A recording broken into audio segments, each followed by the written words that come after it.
was saying earlier, people I would never think uh, that are saying it, but it's not meaning they're giving up on the things that need to be done. You know? Yeah, I did. I did. It was good. Hmm. It was good. Yeah. I was thinking about writing to him and see if he wants to come on my show. All right. Well, we're just about an hour. Hi, Mark. Um, Everybody know when I was out in Oregon, Mark Roche came to the party, my brother's birthday party. It was great to hang out with him. I didn't talk about the trip much because it took me a week to get over how much it hurt to fly. I hate flying.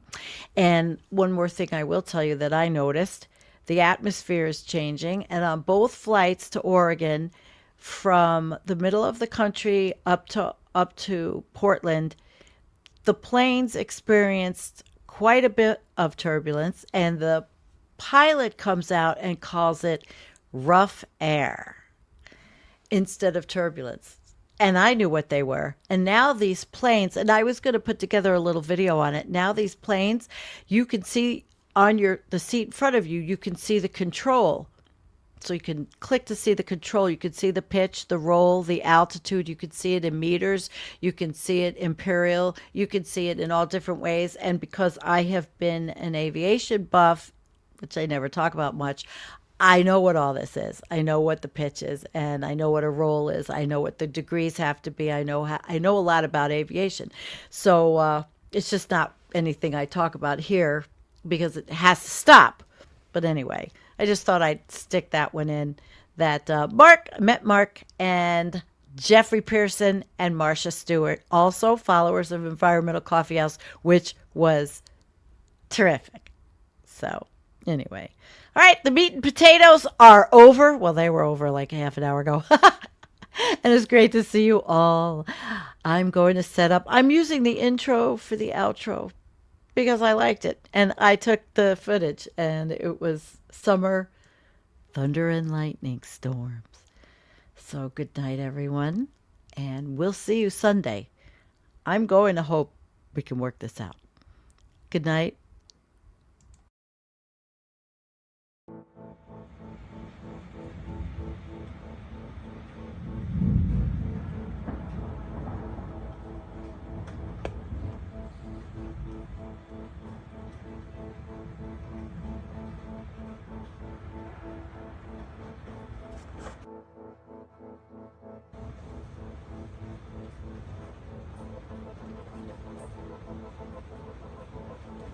I don't either.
All right. Hi, it's Sandy Shellis. Welcome to Political Coffee House. I'm on Environmental Coffee House and This Space TV. I was having a few audio issues. I hope it's okay. Every time I was saying something, it was typing into the comments, which I don't know. I hope you liked that prior show. Now that I totally depressed you about the planetary boundaries, we're going to talk about the vote that happened in the bill that they snuck in. The Senate Turtle McConnell snuck in about THC. And I did make a video to start out with for everybody to join. I think it's going to be a video you'll like. And let me say hi to TR and Looney, and hi, Groove. And is Kim here? Looney for moderating. I don't know if Kim's here. I don't know if I told her, but she should know. Maybe she'll join. But it's 5 o'clock. So here, Eastern. It's only 2 o'clock there, but it's good to see you. Okay. Are you ready for a video? And then we're going to talk about everything that's happening. I mean, we crossed planetary boundaries, yet the people that talk about freedom want to take it back away, because here we have we're in a real precarious situation on this planet, and in the United States, a lot of other countries in the world, we might not even be able to smoke our dope legally anymore. We'll see. But we're going to talk about all of this. So let's watch the video. This vote, the yeas are 216, the nays are 213. The previous question is ordered. The question is on the adoption of the resolution. Those in favor say aye. Those opposed, no. Opinion of the chair, the ayes have it. Mr. Speaker, I ask for recorded vote. Recorded vote is requested. Those favoring the recorded vote will rise. Sufficient number having risen, a recorded vote is ordered. Members will record their votes by electronic device. This is a 5-minute vote. These high school boys and girls are having a hop at the local soda fountain. Innocently they dance.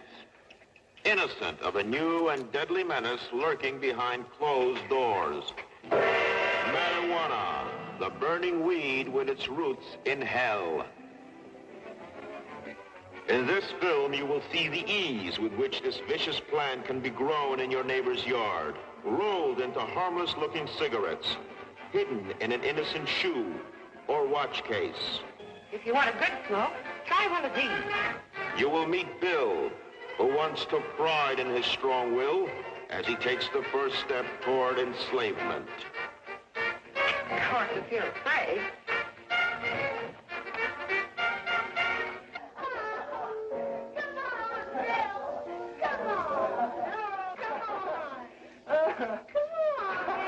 Smoking the soul-destroying reefer, they find a moment's pleasure, but at a terrible price. Debauchery, violence, murder, suicide, and the ultimate end of the marijuana addict. Hopeless insanity.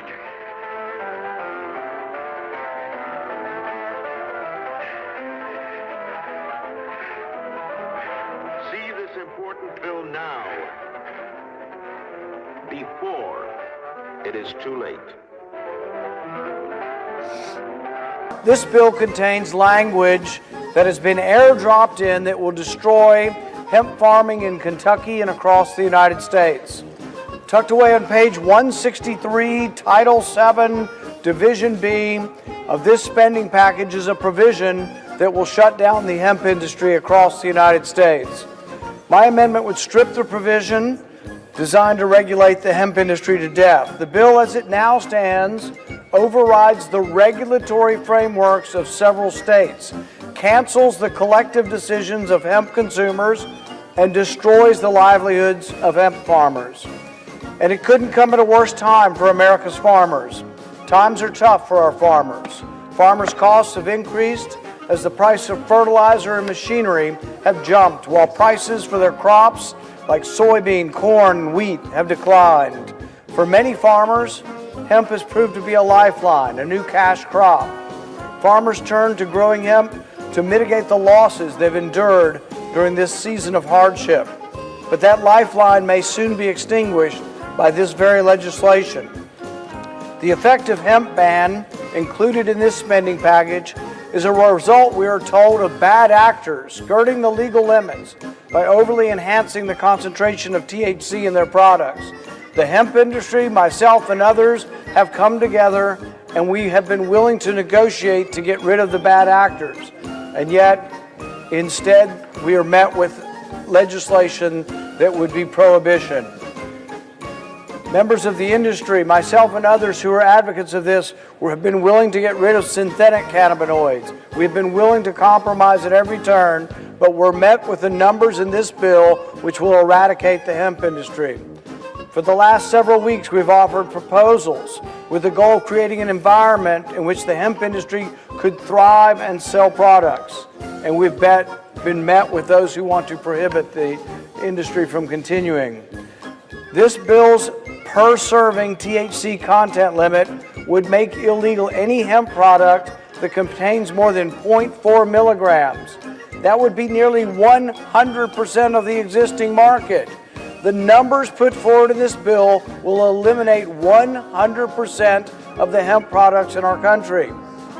That amounts to an effective ban because the limit is so low that the products intended to manage pain or anxiety will lose their effect. The states have done what they're supposed to. The states have instituted laws. 23 states have instituted laws on hemp. None of them have limits anywhere close to what is being proposed in this bill. So what will happen is most of the things that your states have regulated, are regulating, and have made legal will be made illegal by this bill. This bill will effectively preempt and nullify all state laws concerning hemp. Currently, Maine limits THC to 3 milligrams per serving. That will be overruled. My home state limits THC to 5 milligrams in beverages. That will be overruled. Minnesota, Utah, Louisiana also have 5 milligrams per serving. Alabama and Georgia have 10 milligrams. Tennessee has 15 milligrams. The bill before us nullifies all these state laws and makes the hemp industry kaput. The language in this bill will outlaw all current hemp plants and seeds. It changes the definition of what a hemp plant is. It makes it so low that there may not even be an existing plant that can meet the parameters. But every plant in the country will have to be destroyed. Every hemp seed in the country will have to be destroyed. This is the most thoughtless, ignorant proposal to an industry that I've seen in a long, long time. The states have made progress, and more progress was coming. Most states have age limits. To add insult to injury, we are given this legislation in an appropriation bills. We have Senate rules against this. So I would recommend that we vote for this amendment, and my amendment would strip out the language, and I would like to transfer the remainder of my time to Senator Merkley.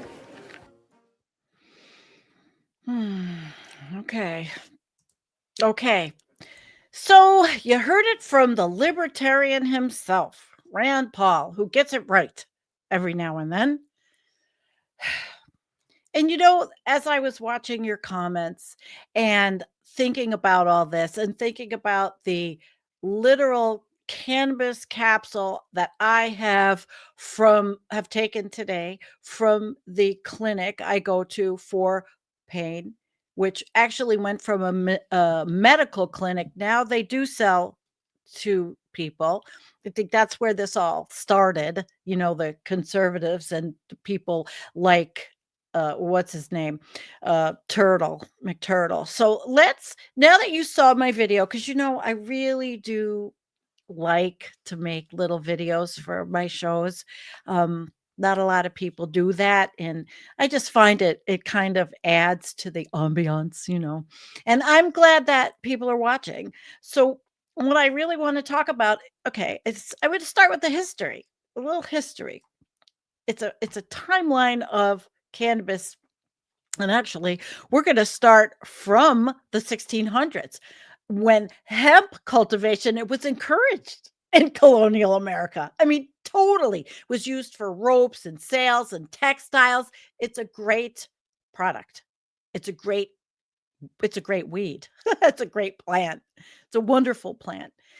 And in 1619, believe it or not, uh, Virginia law requires farmers to grow hemp. Yeah. Um, yeah, required them.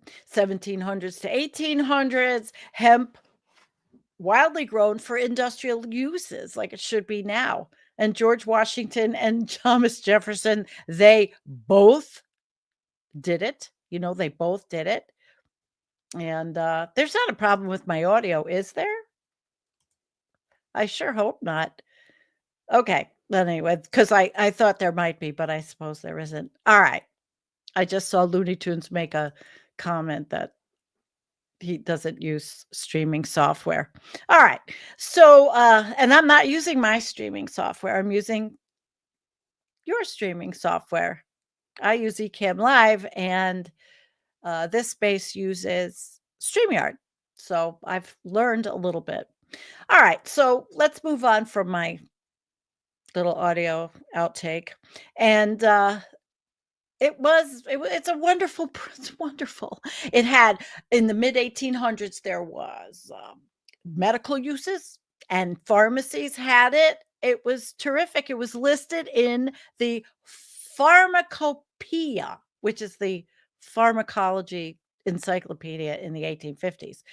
So, of course, like everything good in the United States, it had to start being criminalized, and all the bullshit propaganda started, which was the 1900 to the 1940s. So as the recreational use spread largely among Mexican immigrants and Black jazz musicians, the racialized stigma began. And that's why there's a lot of documentaries on cannabis that talks about the racial aspect of this, because again, like the United States, there's a racial and usually a racist component to a lot of issues.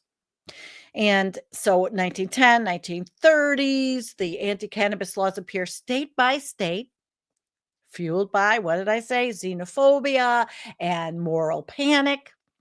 1930, the great Federal Bureau of Narcotics. It was formed under a guy named Harry Anslinger, and he began an aggressive anti-cannabis campaign. 1936, Reefer Madness. I don't know if you've all seen it. If you haven't, you can watch it on YouTube.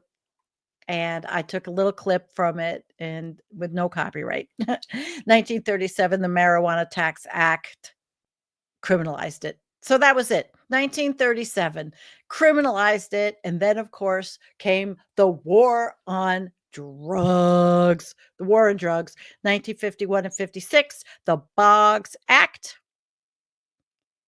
and Narcotics Control Act imposed very harsh mandatory sentences for marijuana possession.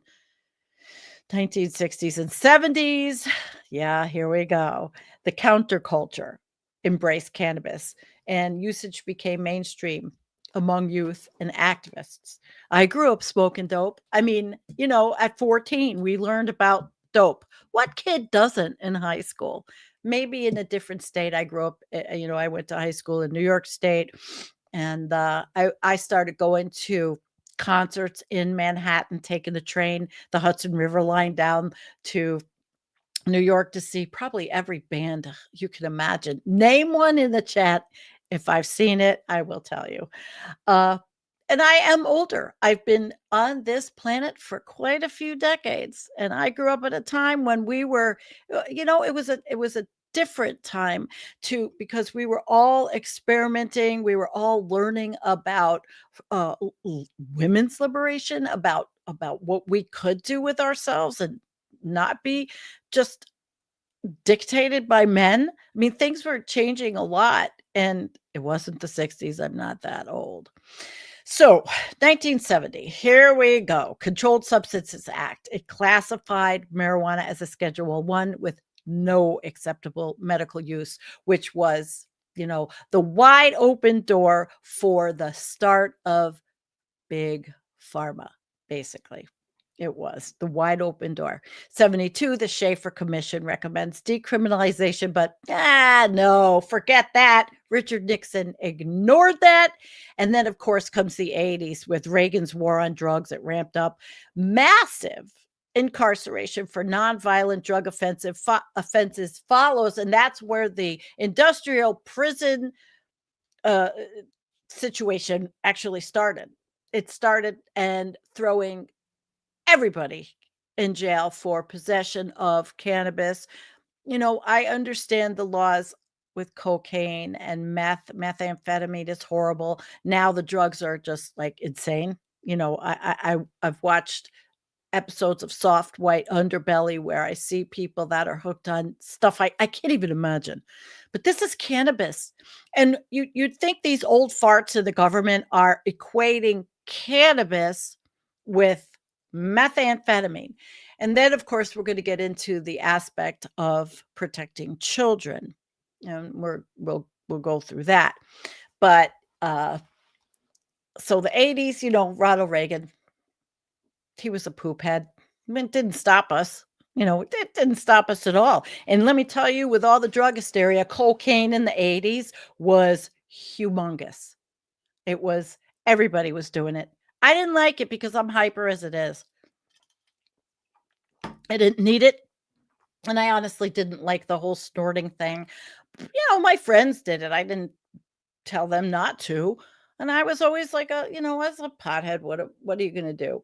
It's like where I grew up. I was a deadhead, pothead, biker, labels.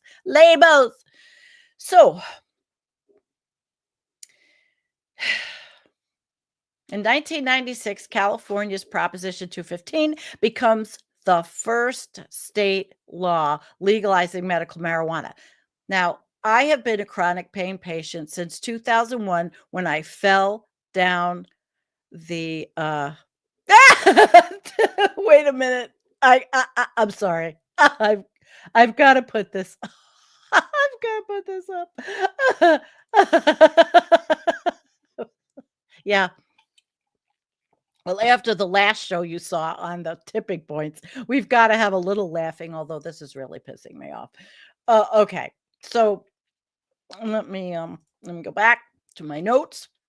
Listen, I pulled this show together really fast because I was going to do a show on, well, I won't tell you because I'll do it again, but because this is pertinent information. And as I was telling you, I was a chronic pain patient for years. I've had 3 back surgeries, a neck surgery, and I have an autoimmune that causes pain. But my primary doctor and I mean, she was my primary all through my career. And for years, we used to talk about the day that cannabis would become legal. And we dreamed about it. And it happened. And she was still my primary, which they retired, but Colleen was great. We talked about it all the time, and I have been on and off pain medication for 20 plus years because of being able to function. And that's another whole story. I had even had a channel about chronic pain at one time. All right. So late 1990s, 2000, other states followed California. The cool states, right? Oregon, Washington, Alaska, Maine, and more. And I know my state finally limped and lagged along. 2000s, the federal government, though, they are the big bummers, aren't they? They continued raids on state legal dispensary, and legal tensions they were rising, man. They were rising. So the wave started. 2010s. So in 2012, Colorado and Washington became the first states to legalize recreational cannabis. And I really wish I had my sound effects that I have in my software because I'd be playing a lot of them on this show. We can't even do the flush of the day.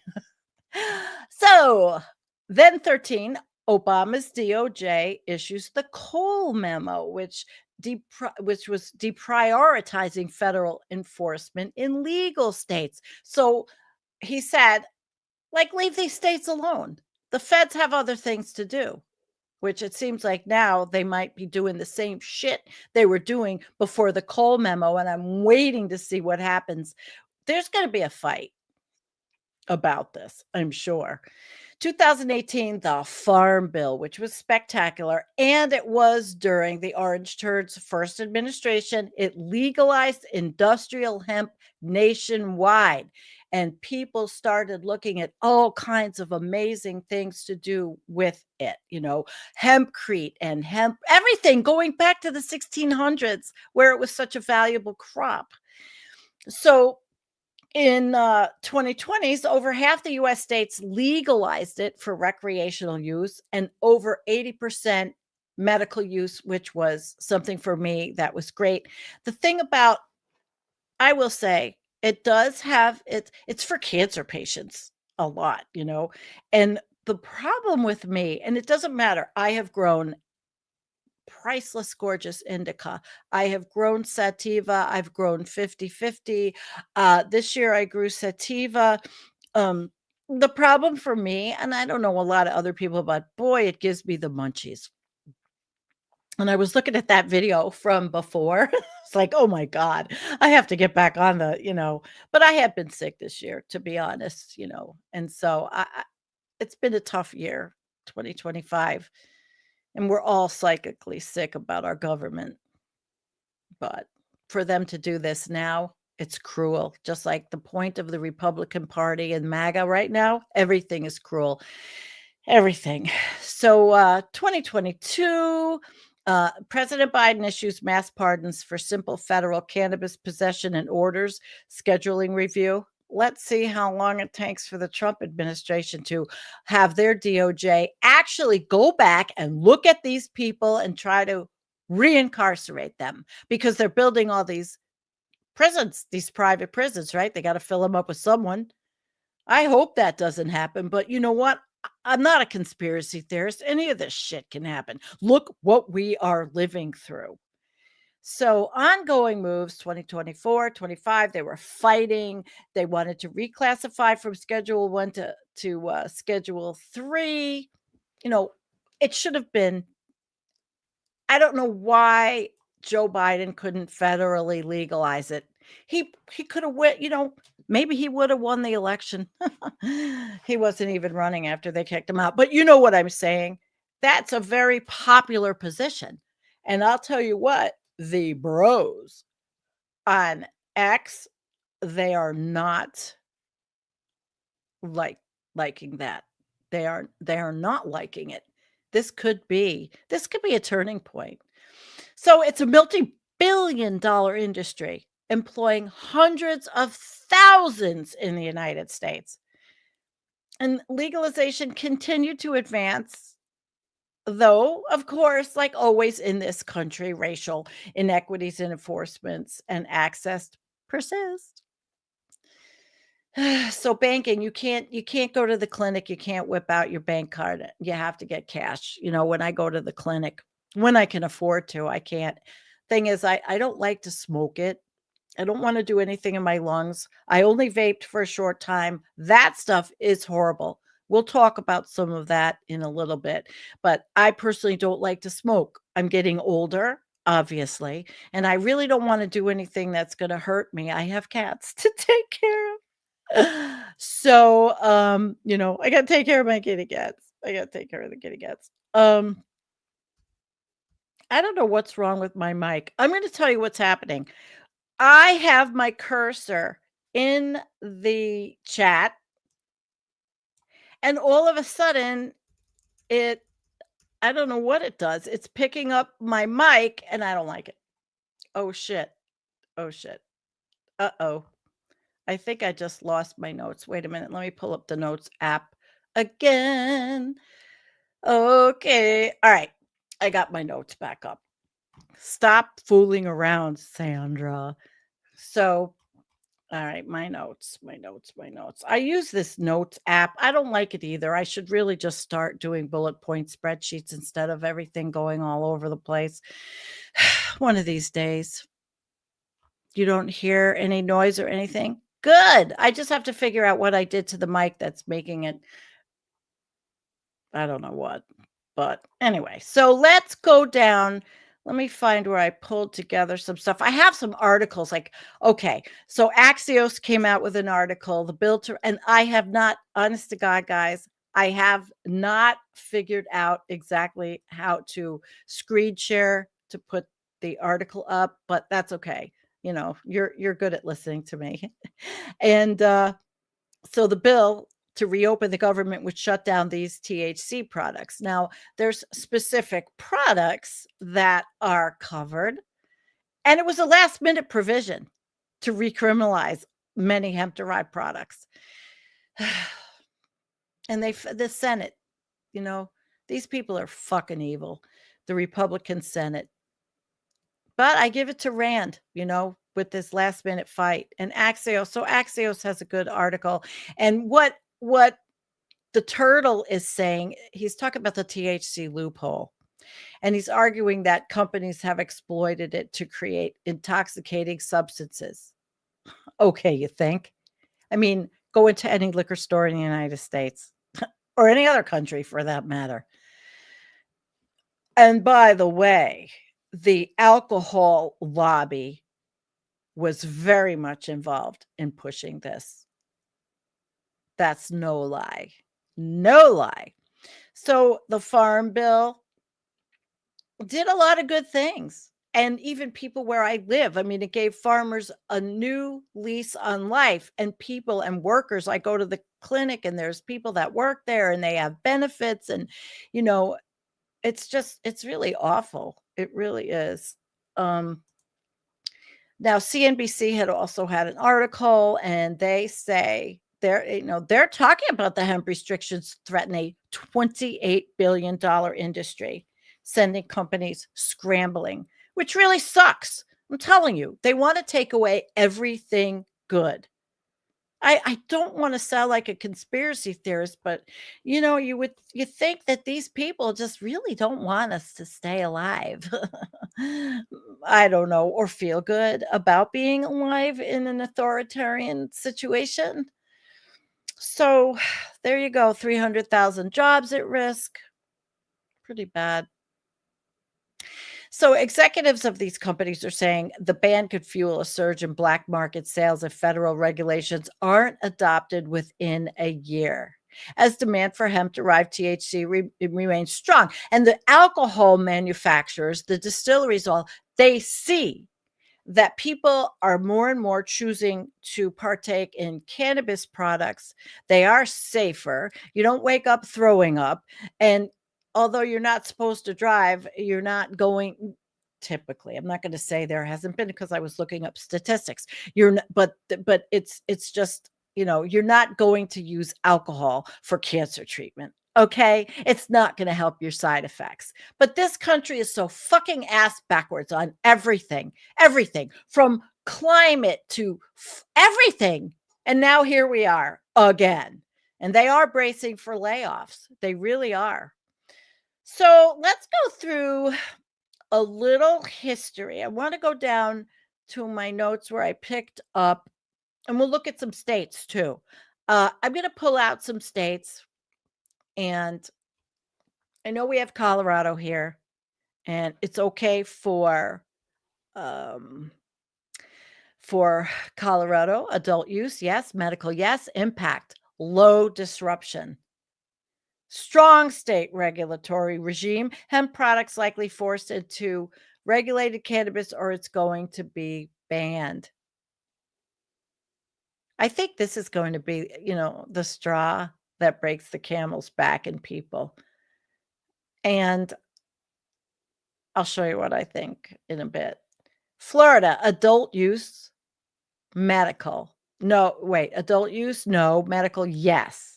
So even Florida understands, with their crazy guy who's the Surgeon General down there. I don't remember his name, but he's kind of like, I don't know, not very, he doesn't strike me as a very science-based doctor, but he went to medical school, but he's politicized his position, of course, like every Trump appointee. So Florida impact is medium. Wide hemp Novel cannabinoid market, federal change likely to curtail many products. And let's look at, well, we could look at my state because I go, when I like I said, I grow it. And I have not been making tinctures, but I'm going to start making out of what I have. I'm going to start making rubs for my muscles and my pain. And I'm not sure about tinctures, I, because I'm not the clinic. When I go to the cannabis clinic that is doing it medicinally, I know what I'm getting. I know that it's very professional, and they use science, and they use labs that are measuring what's in it. I mean, I will have no way of knowing what's in what I make for myself. I won't. But adult use in New York, yes. Medical use, yes. Impact, low. Strong state regulatory oversight. Hemp side will be limited. So I think what you're going to see, and they're going after the gas stations. They're going after the mom and pop stores. They're gonna shut them probably all down.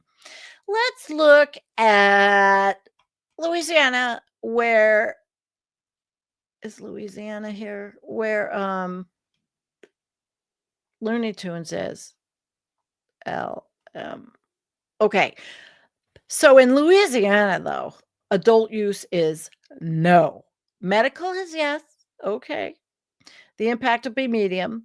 And the regulatory alignment will be likely to restrict the hemp intoxicants. So that's where you live. And let's go. Anybody want to throw out a state? Throw out a state? Let me see if I see you guys. Anybody throw out a state? Oh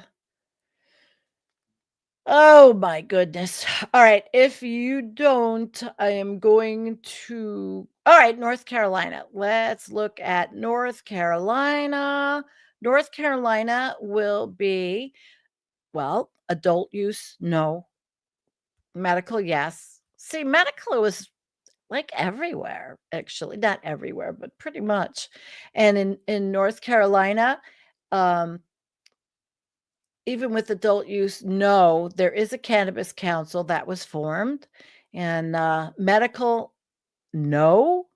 Impact. Oh, I was reading the wrong state. North Carolina stinks. Adult use, no. Cannabis council formed. Medical, no. Impact, medium high. State advisory movement signals reforms. Federal rule will shape options. Now that's from the AP News, so we have to look for it. But North Carolina, ugh, sorry. North Carolina kind of suck. And Pennsylvania kind of sucks too. Adult use, no. Medical, yeah. Okay. But state policy is active, and federal rule will push legislators to pick a path. So I wonder where John Fetterman will come out on this one. Ugh. I have a lot of tonight. Texas is actually pissed. I don't know if I have that article pulled up, but Texas is really mad, and because they have a lot of farmers that were doing this. And let's see. Okay. So I had a few more things I'm trying to look for in my notes. We have 20 minutes. So yeah. All right. So basically, look, guys, there's really what I was looking for, and I started looking for the information on statistics, because what they are talking about in is really protecting children. Oh, I see what it is. Oh, wait. Okay. Okay, wait a minute. I know what happened. Okay, in my notes, sorry. In my notes, it was allowed to dictate. It was screwing me all up. I had to turn that little thing off. I hope it stopped. Oh, that's really weird. But anyway, I'll fix it. I'm so sorry. So what this took me to was to look at children. This is what they are talking about. They're talking about the fact that it's easy for children to get these products. And I don't think it should be, of course, right? And so I said, okay, I want to look at the statistics uh for children, the statistics of overdoses or, getting sick, being hospitalizations for cannabis versus alcohol. And it was quite interesting what I found, because cannabis. All right, here's my notes. And these were from a couple of ResearchGate. There's a couple of different places. I mean, like I said, I had to pull this together really fast, but the cannabis exposures, it's really little kids like 0 to 4. They're the ones that are being hospitalized because they ate gummies, something stupid like that. So it rose in the 2020s, their hospitalizations, and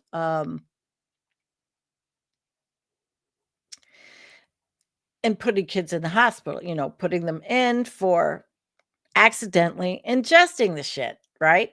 Okay. So there's a lot of reasons for that. And mainly it's really careless people. It really is. Careless parents. I mean, how's your 0 to 4-year-old going to get something? But on the other end, it's packaging. And the packaging is completely why can't I shut this off? Hang on, I'm really getting annoyed at this stupid mic thing. All right, it's packaging. I mean, how many times have you seen packaging that looks like it's towards kids? Maybe they're treating us like big kids, but it's not cool. Okay, I think that's not cool, but that is what these short-sighted people are they're putting their hook into that. All they're seeing is, oh my God, they want to get children hooked and we have to regulate it. They don't want to regulate anything else. They don't want to regulate oil drilling or gas drilling, or, they don't want to regulate ecocide, but they'll regulate us getting high on a little weed, right? So it's a couple of different things with the hospitalizations. And then what I realized with alcohol was that it wasn't the kids, it wasn't the little ones, it was older kids. So, and it was way more. I mean, I'm not going to read you all the statistics, but it was way more. So for very, very young children, 0 to 5, cannabis, it was unintentional. Sucked up something they saw on a table. Some asshole left something at their friend's house and didn't realize their little kid would get it, because it looked like candy. I mean, that could be changed easy without having to take the whole to make it illegal, really. I mean, that's easy to change. You just have packaging rules and regulations and laws and who can sell it. I don't think that's unreasonable, so we can keep it. It's all or nothing with this goddamn country. So here we are.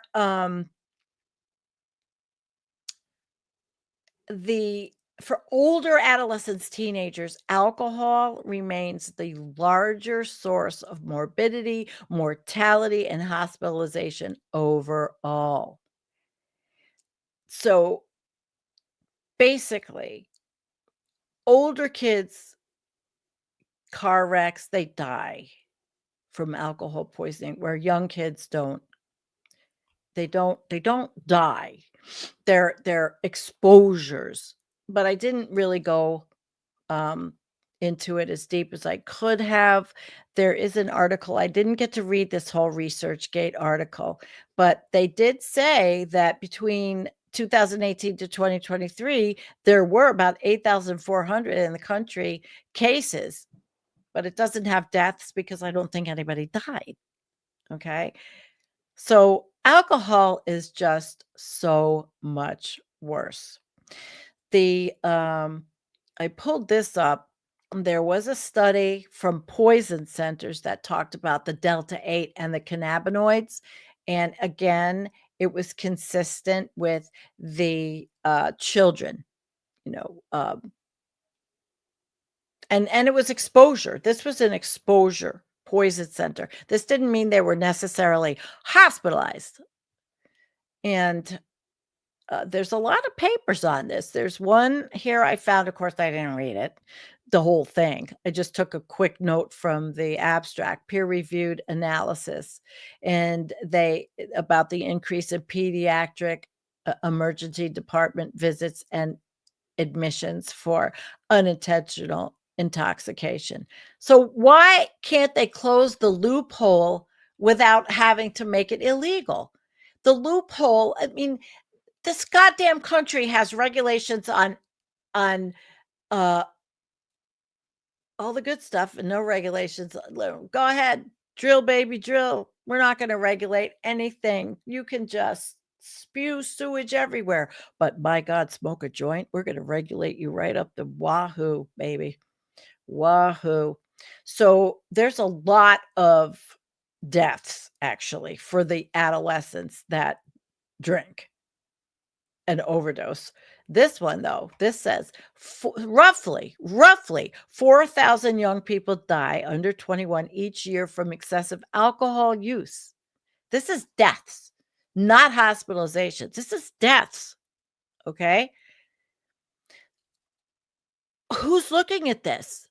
Who is saying to the Senate, and I hope the Congress is not, I'll send them this show, look at this.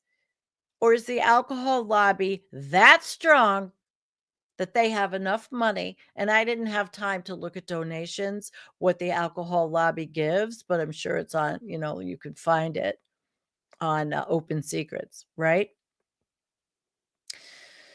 So what are we going to do? I mean, there's so many different ways to get the statistics. But in this world now, it's really hard for people to even want to believe the statistics that are put out there for you, or the science, or the studies that show you. Why isn't alcohol being mentioned? I'm just going to hammer it home. And why can't we have common sense measures? So don't sell the shit in a gas station. It wasn't sold in gas stations.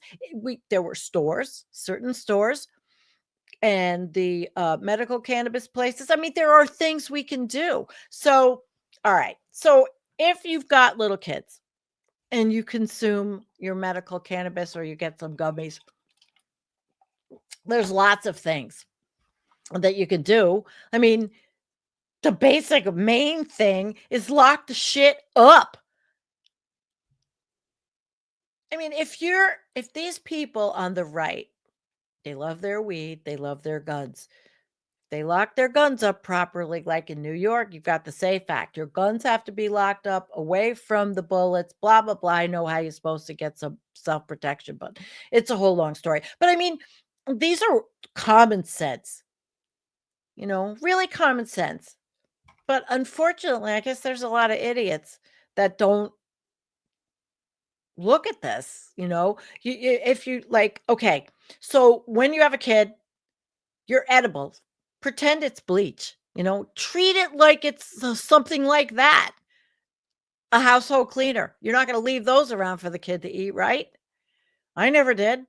And don't call them candy. Maybe they shouldn't, these edibles, maybe they shouldn't be attractive. Do they have to be attractive to work? All these stupid things. Vaping is bad for you. I don't like the vaping, the oil. I really don't like it. Okay. But I tried it. Again, they don't have to make products that are attractive to kids. The point of the product is to either get you a little buzzed or make you feel better from pain. So why does it have to be like every stupid other thing, commercialized to the hilt? That's where the problem is, Turtle McConnell. The commercialization of everything, the marketing industry of everything, and then making all these different ways, You can at the cannabis clinic I go to, you can buy loose weed and you can buy rolling paper, which is the natural way to do it, the way everybody did it. Or you can buy. I prefer actually, like I said, the capsules. They're not edibles, so they add no carbs or sugar, no nothing. And it's a capsule that I know is weighed and measured and done right. I can't do that at home like that, you know? So basically, that's the thing. And if you have a party and you have kids, get a babysitter, keep them upstairs, shoo them away. There's come on. It's just, there shouldn't be 8,300 kids in emergency departments getting treated for eating edibles. There just shouldn't be. Maybe I sound old fashioned, but what the fuck do you need an edible in the shape of like a giraffe or a dinosaur or some shit like that? It's completely stupid. So there are things, but you see, the Republican Party takes it all or nothing. They just want us to have nothing. They want to ruin our lives. They want to take away health care. They want people to not have SNAP. They want the cruelty is the point. And boy, be like Russia. Drink alcohol, but forget about cannabis now. I think it's going to change things. What do you think the Joe Rogan bros feel about this? You think that they're going to like this? 3/4 of them smoke dope. And this shit happened during Trump's first term. And so also with again, the retailers and the manufacturers, they have a responsibility too. So, there's so many different things that can be done, really. And even parenting, like if you have kids and you're buying your cannabis for medical use, there can be education on how to keep your stuff away from kids. I mean, you'd think it was common sense, right? Okay. 40, 50, 60 years of microplastics, environmental toxins, and garbage food additives. You think that there's common sense? Maybe that's why there's 8,300 kids that go in every year. But you think it's pretty funny, right? I mean, you think it's well, okay. I call it pedos and pot. I think pedos and pot, the two P words, might be what really does turn some of this over. I think there's going to be a gigantic backlash on this. This administration protects pedos and wants to take away our pot. I mean, that right now, people are so upset over the Epstein files. And I mean, I have to say, I do like the dribs and drabs of all the shit that's coming out because I know Trump is a scumbag. I know it. I grew up in the area where he was. I had friends that actually literally lost. He didn't pay them for stone work that they did on Trump Tower. They were a stone business back in, I was like really young. Hey, there's somebody I see, Stony Baker MD. Hello, hello. It's nice to see you. Are you on where I can put in your... Yes, it's nice. Hi. Awesomeness. It is awesomeness, but it's not awesomeness to talk about the shit we're talking about. It's really fucking pissing me off. All right. So, again, to repeat what happened and why it's all or nothing is because the state and federal regulators, they really didn't like the unlabeled THC bullshit. The limits, they don't know what the limits are of the actual THC, that the child appealing stuff. And then when you go to a gas station, maybe there was no age verification. I don't know. I mean, I'm not 8 years old buying weed. I'm not. I don't know what person in a gas station would really sell a package of THC to a kid. Are people, I mean, I said again, they're people stupid, right? Okay. So that's why enforcement might be, and not horrible like ICE enforcement. Don't go into these stores and shut them down. I can just see this start to happening. Come on, Joe Rogan bros. You think that the J6ers and the Oath Keepers don't like their weed? I'd like to see this shit turn around. Yep. So, basically, shutting down and restricting these things, it's probably politically simpler than reforming the cannabis law, but that is what has to be done. And it's not going to be that hard. And keep the pressure, the corporate lobbying, that's what I can't stand. But the legal cannabis industries they've spent years lobbying. They lobbied to get these, products into a regulated market, arguing that they face unfair competition from untested gas station products.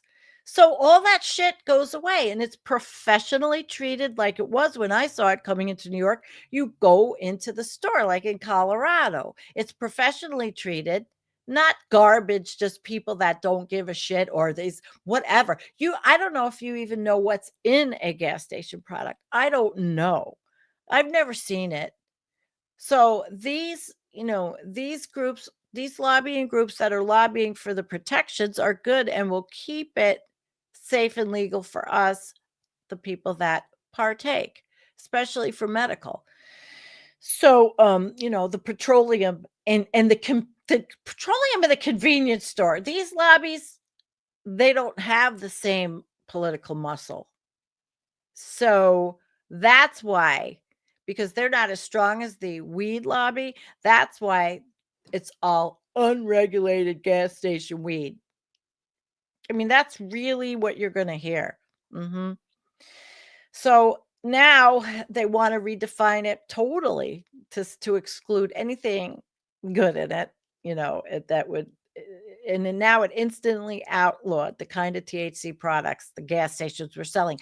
But we're really going to have to look at this. This is just the beginning of this. There's a lot to this.